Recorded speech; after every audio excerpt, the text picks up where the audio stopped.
सतगुरु कहे करो तुम सोई, मन के कहे चलो मत कोई। यह भाव में गोते दिलवावे, सतगुरु से बेमुख करवावे।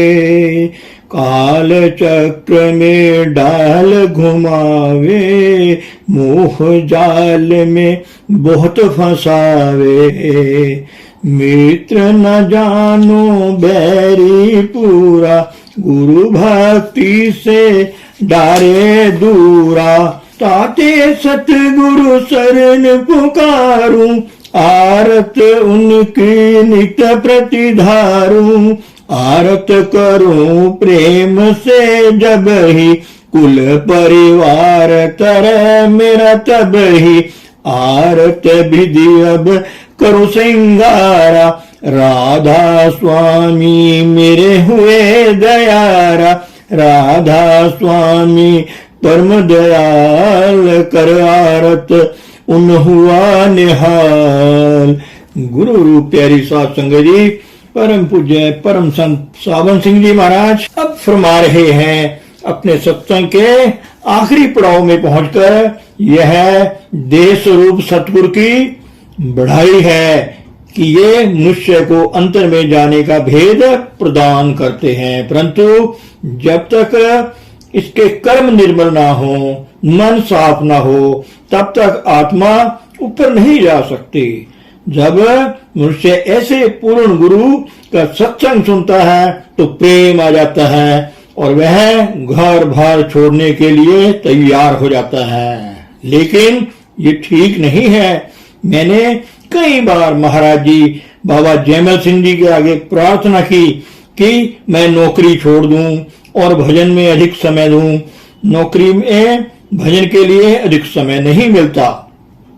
बाबा जी महाराज ने फरमाया, अगर तूने नौकरी छोड़ दी तो मैं तुझे पार ब्रह्म तक ले जाऊंगा, इससे आगे नहीं।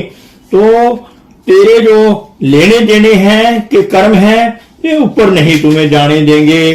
जब आत्मा ऊपर जाकर आती है तो इस शरीर में आना पसंद नहीं करती। जैसे मखमल का कोट उतार कर टाट का कोट पहनना पसंद नहीं किया जाता, संत सतगुरु कर्मों के बंधन में नहीं होते।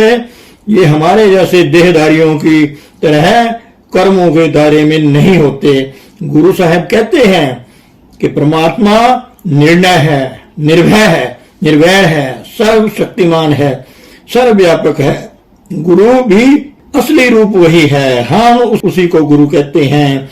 धुन आनंद अनाहत बाजे, गुरु शब्द निरंजन पाया। जब गुरु नानक साहब कहते हैं कि सतगुरु का असली स्वरूप धुन है, वह अनहद धुन मनुष्य के अंदर है।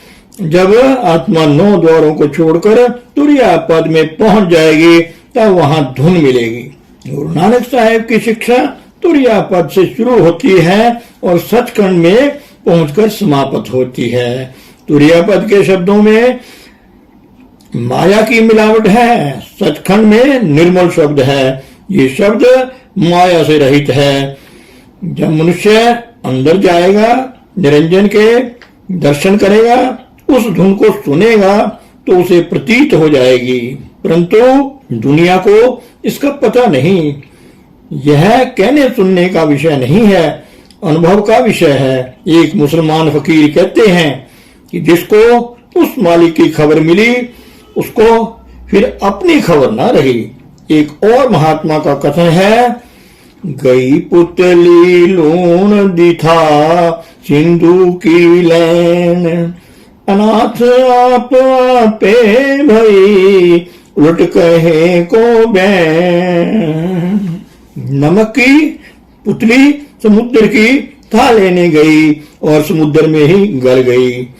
अब खबर कौन लाए? यह शब्द बड़ी अनोखी वस्तु है, अनुपम है। उसकी तुलना इस संसार में कहीं नहीं मिलती। उसके मिठास का, उसके स्वाद का कोई वर्णन नहीं हो सकता। ये शब्द माया से रहित है, अनहद है, अर्थात उसकी हद नहीं है। वह हर वक्त हमारे अंतर से धुनकारें दे रहा है। वह अपार शक्ति और आनंद का देने वाला है। निर्भव सो सिर नाही लेखा, आप अलेख कुदरत है देखा। वह मालिक निर्भय है, निर्वैर है, स्वयं प्रकाश है और सब चीजें लेखे में हैं, परंतु वे लेखे से परे है। यह किसी के मतहत नहीं है, अधीन नहीं। वह हर एक घट के अंदर मौजूद है। बाहर जो कुछ दिखाई देता है वह उसकी रचना है, परंतु दुनिया बाहर देखती है, उसे बाहर ही ढूंढती है, अंदर नहीं जाती। इसलिए वह खाली की खाली ही रहती है। आप अतीत अजूनी संभो, नानक गुरमत सो पाया। यह परमेश्वर अतीत है, माया से रहित है, वह अजूनी है अर्थात वह जन्म मरण में नहीं आता। स्वयंभू है अर्थात समय प्रकाश है, वाहिद हुला शरीक है, खुद खुदा है। वह कब मिलता है? जब मनुष्य अपनी मति को छोड़कर गुरु की मति ले ले। जो रूहानी शिक्षक खुद रूहानी मंजिलों पर जाता है वही उसको अंदर जाने का रास्ता सकता है। आप उसके आदेश के अनुसार अभ्यास करके अंदर चढ़े और अपनी रूहानी दौलत को संभाल लें। ये आपकी चीज है और अकाल पुरुष ने आपके लिए ही आपके अंदर रखी है। अब यह गुरु नानक साहब की फिलॉसफी है, यह उन्हों की शिक्षा है। बताइए कोई इसकी तहकीकात या परख करता है? कोई नहीं। भिन्न भिन्न पार्टियां बनी हुई हैं, जिससे पूछो वही कहता है यह फलाने की पार्टी है, यह फलाने की है। ये जितने धर्म हैं और जितने गुट हैं ये सब अंदर जाने के मार्ग में बाधाएं हैं। बाहर आप चाहे किसी धर्म में क्यों ना हो, अंदर सब धर्म एक हैं। जब पर्दा खोल कर जाएंगे तो हम द्वैत से निकलकर एकता में आ जाएंगे। मगर दुनिया के लोगों के हीन भाग कि वे संतों के पास नहीं जाते, बल्कि कहते हैं कि हमारे तो बाप दादा ने भी गुरु नहीं देखा, हम गुरु के पास क्यों जाएं। सेवक चाहे जो पद गुरु को दे, परंतु गुरु खुद नहीं कहते कि मैं गुरु हूं। अगर कहीं सच्ची नम्रता और अजीजी है तो संतों में है। हम मूर्खों में तो वह नम्रता और दीनता है ही नहीं। बिना नम्रता और दीनता के मालिक नहीं मिलता।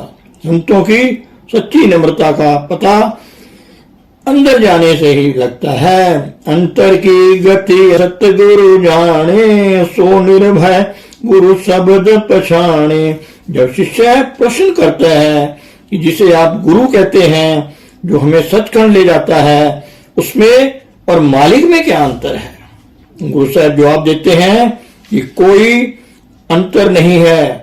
कोई गुरु अंदर जाकर मालिक में समाया हुआ है और शिष्य को भी मालिक में समा देता है। मेरी अपनी बात है, जब मैं रुड़की कॉलेज से डिग्री लेकर जाने लगा तो मेरी डिग्री थी वही मेरे शिक्षक की डिग्री थी। जब मैं और मेरे साथी उनको सलाम करके आने लगे तो उन्होंने कहा आज आप और मैं एक जैसे हैं, क्योंकि जो डिग्री मैंने प्राप्त की है वही आज आपने प्राप्त कर ली है। तुलसी मैं तो जो तजय भजे दीन गत जोई, गुरु न में जो शिष्य को साध कहा वह सोई। इसमें शक नहीं कि हम मनुष्य और गुरु एक ही हैं, परंतु हमने अभी तक पर्दा नहीं खोला है, इसलिए हम शिष्य हैं और वो गुरु है। फिर भी संतों में कोई भेदभाव नहीं होता। वे उदार हृदय होते हैं, वे कभी अपनी पूर्णता का मान नहीं करते।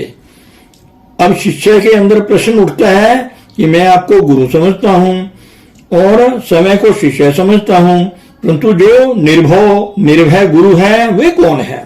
गुरु साहिब समझाते हैं कि अब तक यह अंदर की गति का जानकार नहीं होता, तब तक यह शिष्य है। जो इसे अंदर जाने का भेद देता है वह गुरु है, परंतु जो अंतिम धाम है, आखिरी मंजिल है, वहां गुरु है न गुरु है न चेला है। वहां जाकर सब एक हो जाते हैं। वहां पहुंचने पर गुरु और शिष्य में भेद नहीं रहता। महात्मा तो कहते हैं कि आप और वह मालिक एक ही है। वह मालिक निर्भय है जो महात्मा अंदर जाता है वो मालिक में लीन हो चुका है। अगर हम उसे भी निर्भय कह दें तो कोई गर्ज नहीं है, हर्ज नहीं है। जो सतगुरु हमें उपदेश देता है वह समय शब्द के जरिए निर्भय में मिलकर निर्भय हो चुका है। जब हम उसके आदेश पर चलकर अभ्यास करेंगे तो हम भी निर्भय हो जाएंगे। अंतर देख निरंतर बुझे अनंत न मन डोलाया है। कहते हैं कि अगर आप अंतर में ऊपरी मंडलों को पार कर लोगे तो आप में और मालिक में कोई फर्क नहीं रहेगा। वह जो अवस्था है उसमें न आदि है, न अंत है, न एक है, न दो है। उसके वर्णन करने के लिए कोई शब्द ही नहीं है। जो अंतर में जाते हैं वे वहां के मंडलों को देखते हैं, उनका मन वश में आ जाता है, यह उन्हें विचलित नहीं कर सकता। धीरे पौसो अब अंतर वस्या अहिनि से नाम निरंजन रस्या। कहते हैं कि वह निर्भय शक्तिवान मालिक हमें मिल गया। इस अवस्था का अनुभव कब होता है? जब जीव 9 द्वारों को खाली करके तुरैया पद में पहुंच जाता है और फिर तुरैया पद को छोड़कर गुरु में समाता है। जिस प्रकार मनुष्य कॉलेज से डिग्री लेकर संसार में किसी धंधे में जाने के योग्य होता है, इसी प्रकार वहां पहुंचने पर रूहानियत का खागा शुरू होता है। परंतु यहाँ इस संसार में आत्मा का क्या हाल है? जिस प्रकार किसी तेज लैंप पर टाट के 10-20 पर्दे चढ़ा दें, वहां कहीं भी लैंप को ले जाएंगे कोई प्रकाश नहीं होगा। ज्यों ज्यों पर्दे उतरते जाएंगे लैंप में से प्रकाश की किरणें क्षण क्षण कर बाहर निकलनी शुरू हो जाएंगी। जब सब पर्दे उतर जाएंगे तो लैंप पूरा प्रकाश देने लग जाएगा। इसी प्रकार हमारी आत्मा पर पहले इस स्थूल शरीर का पर्दा है। जब अभ्यास करके तुरैया पद में पहुंचेंगे यह उतर जाएगा, परंतु वहां सूक्ष्म पर्दा मौजूद है। जब और मेहनत करके ब्रह्म में जाएंगे तो यह सूक्ष्म पर्दा भी उतर जाएगा, परंतु वहां अभी कारण पर्दा मौजूद है। इसके सिवाय माया 25 प्रकृतियां आदि कई और पर्दे हैं। जब आप अभ्यास करके पार ब्रह्म में जाएंगे, वहां अमृतसर में स्नान करोगे तो आपके सब पर्दे उतर जाएंगे, आत्मा निर्मल और पवित्र हो जाएगी। उस समय आपका अपना प्रकाश 12 सूर्यों का होगा। वहां जाकर आत्मा को पता लगेगा कि इसका परमात्मा कौन है। नहीं तो यह पर्दों में लिपटा अंधा आया और अंधा ही चला गया। तो कहते हैं कि तुम निरंजन के देश से ऊपर चलो, वहां पहुंचने पर निर्भय निर्वैर मालिक का पता लगता है। नानक हरियस संगत पाइए हर सहजे सहज मिलाया। यह सहज समाधि की अवस्था महात्मा की संगति से प्राप्त होती है।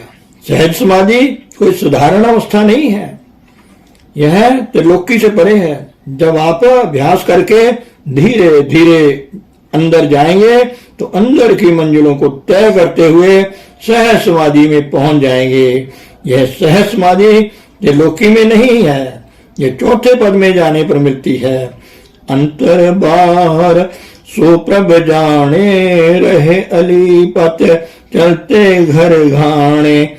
जब जिज्ञासु सवाल करता है कि अभी तक तो आप परमात्मा के अंतर ही अंतर बतलाते आए हैं, क्या वह बाहर नहीं है? तो गुरु साहब जवाब देते हैं कि वह बाहर भी है और अंदर भी है।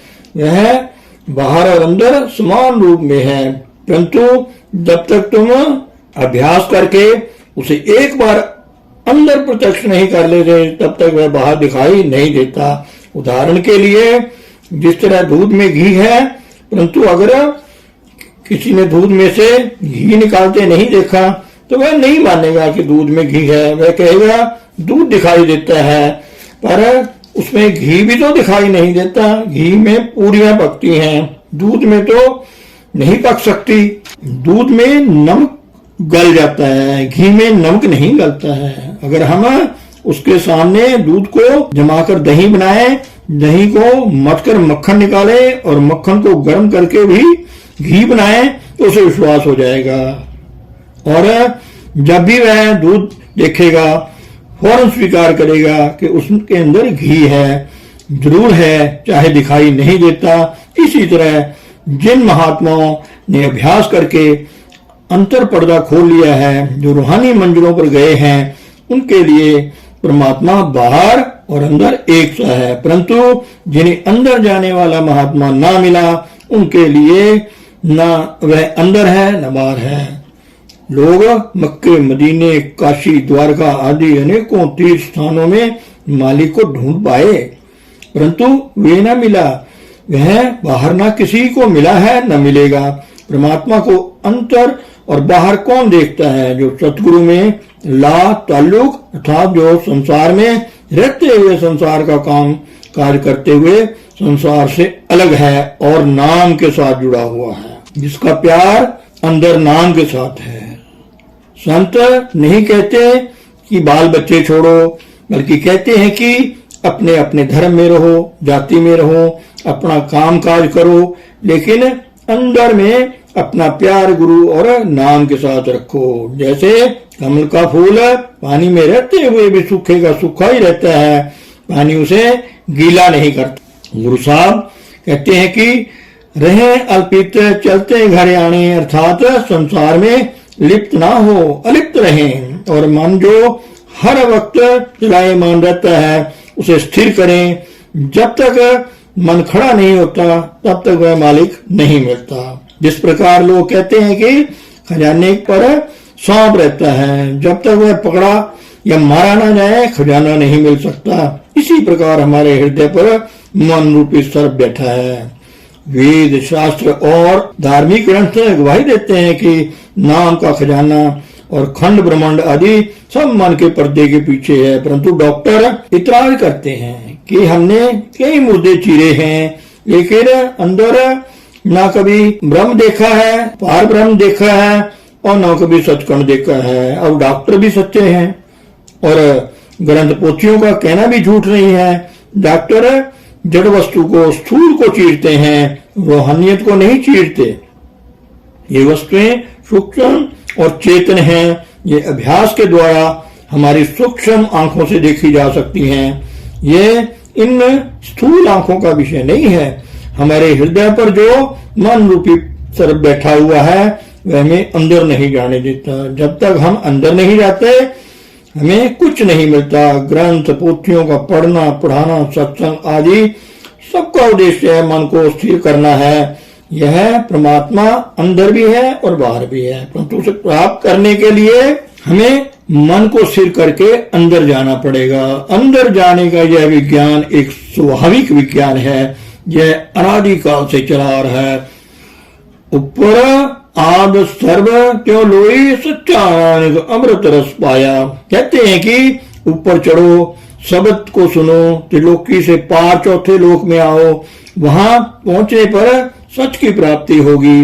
त्रिलोकी तक काल और महाकाल का दायरा है। जब हम त्रिलोकी को पार करके चौथे लोक में जाएंगे तो उस हकीकत को प्राप्त कर लेंगे, उस हस्ती से मिलाप कर लेंगे जो सबका मालिक है। धन सतगुरु, धन गुरु रूप प्यारी साध संगत जी।